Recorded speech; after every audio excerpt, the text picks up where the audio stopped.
Session 111, Chapter 2, verses 96 and 97. You are sure to find them clinging to a life more eagerly than any other people, even the polytheists. Any of them would wish to be given a life of 1,000 years, though even such a long life would not save them from the torment. God sees everything they do. Chapter 2, verse 96. In the previous verse, God challenged the children of Israel against their claim that paradise and the hereafter belongs exclusively to them. He urged them to prove it by wishing for death, and informed us that none of them would. They are afraid of death because of the sins they committed.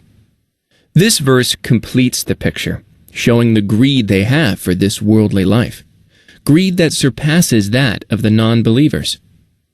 Let's clarify this point further. A non-believer clings to life because it is the only objective. In his or her view, there is nothing afterwards, and no reward or punishment to worry about. Why would the Israelites cling even more to life? Because they are aware of the punishment and fear death for the evil deeds they committed.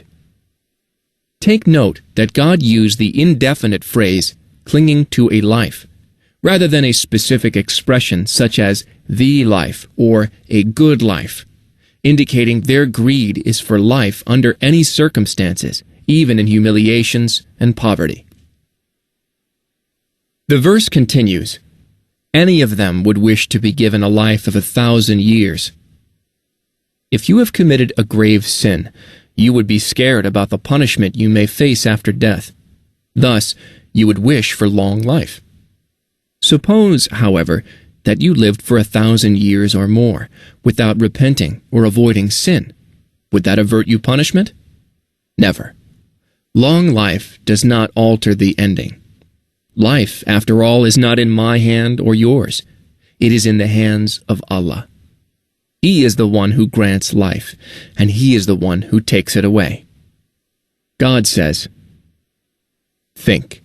If we let them enjoy this life for some years, and the punishment they were promised comes upon them after that, what good would their past enjoyment be to them? Chapter 26, verses 205 through 207. And in another verse, say, death from which you are fleeing will certainly catch up with you. Then you will be returned to Him who knows all the hidden and the visible. He will then inform you of what you did. Chapter 62, verse 8. Here we should look at a historical detail. Why is the number 1,000 specifically mentioned in this verse? Because it was the highest numbers the Arabs knew at the time. When the sister of Khosrow, the Persian king, was taken captive in war, her captor was asked how much money he demanded for her release. He replied, 1,000 dirham. Later he was told that if he had demanded a larger sum, he would have gotten it. The man said, if I knew a larger number, I would have asked for it. That is why the Arabs used to express 1,000,000 by saying 1,000,000. The verse ends with the phrase, God sees everything they do, meaning that regardless if you live a year or 100, God knows what you have done, and He will hold you accountable for your actions. Let's move to the next verse in the cow. God says, say, whoever is an enemy to Gabriel, it is he who has brought the Quran down upon your heart, by God's permission, confirming that which was before it, and as guidance and good news to the believers. Chapter 2, verse 97. Ibn Jurya, a Jewish rabbi, sat down with Prophet Muhammad and asked, who comes down to you with the revelation? The Prophet replied, the Archangel Gabriel. The rabbi said, if it had been someone other than Gabriel, we would have believed in you. Gabriel is our enemy because he always comes down with punishment and ruin. The angel Michael, on the other hand, descends down with mercy, rain, and harvest.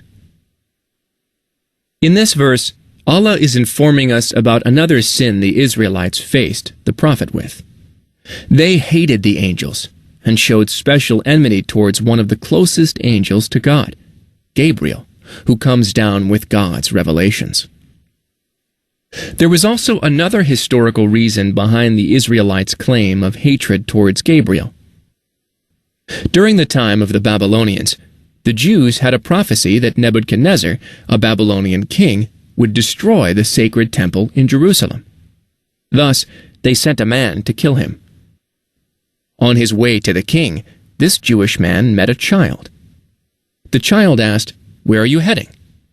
The man replied, "I am going to kill Nebuchadnezzar, who will destroy Jerusalem according to our prophecy." The child said, "If it has been decreed that Nebuchadnezzar will destroy the holy temple, then it is God's will, and you will not be able to kill him. And if God has not decreed for him to destroy the temple, then why would you kill an innocent man? You cannot avert what God has destined, regardless if you like it or not." The man thought about what the child had said and decided to turn back. When he arrived to his people and told them what happened, they told him it was the angel Gabriel who posed before you in a child's form and convinced you not to kill the king who will destroy our temple. Umar ibn al-Khattab, one of the Prophet's closest companions, owned land in the northern parts of Medina. When he went to check on his land, he would occasionally join some of the Jewish residents in their study of the Torah.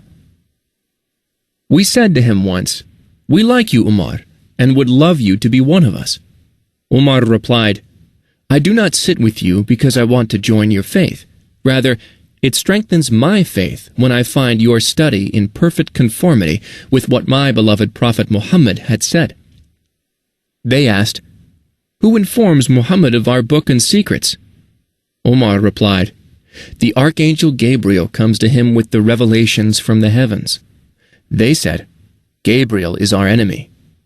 Umar asked them, "What is Gabriel's status in the sight of God?" They said, "Gabriel sits on the right of God's throne, while Michael sits on the left." Umar paused, then said, "If the matter is how you describe, then neither of them are enemies to each other, because they hold the same high status in God's sight. So if you hold a grudge against either of them, you are in fact an enemy of God. Your love for the angel Michael will not intercede for your hatred for the angel Gabriel, because both hold a lofty status in the sight of God." Umar told them that they are in clear contradiction with the truth, then left the gathering and headed back to see Muhammad, peace be upon him. However, as he arrived, and even before he had the chance to say a single word, the Prophet said, "O Umar, your Lord agrees with you." The Almighty revealed the following verse, "Say, whoever is an enemy to Gabriel, it is he who has brought down the Quran upon your heart, by God's permission, confirming that which was before it, and as guidance and good news to the believers." Chapter 2, verse 97. Umar said that he felt his faith as strong as a mountain on that day. The enmity the Israelites showed towards Gabriel demonstrates how they use worldly materialistic views to judge heavenly matters. They compared the angels to humans. In other words, they viewed the angels Gabriel and Michael as people sitting on the right and left of a king. Each one is competing for the king's attention and scheming to gain his favor. However, there is no such competition between angels. Allah elevates whoever He wills in status without decreasing the status of another. Moreover, Allah is the absolute truth, and whatever Gabriel and Michael descend with from God is the absolute truth. There is but a single truth, and there is never a conflict within it. The Archangel Gabriel brought down scriptures from God that support what is written in Torah. The Quran is a beacon of light and guidance, and it brings glad tidings for the believers. How can anyone dislike the bearer of such priceless good?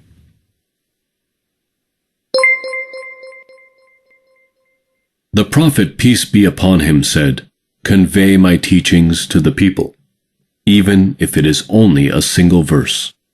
Please take a moment to subscribe and to share with your family and friends. Visit us at www.QURANGARDEN.com.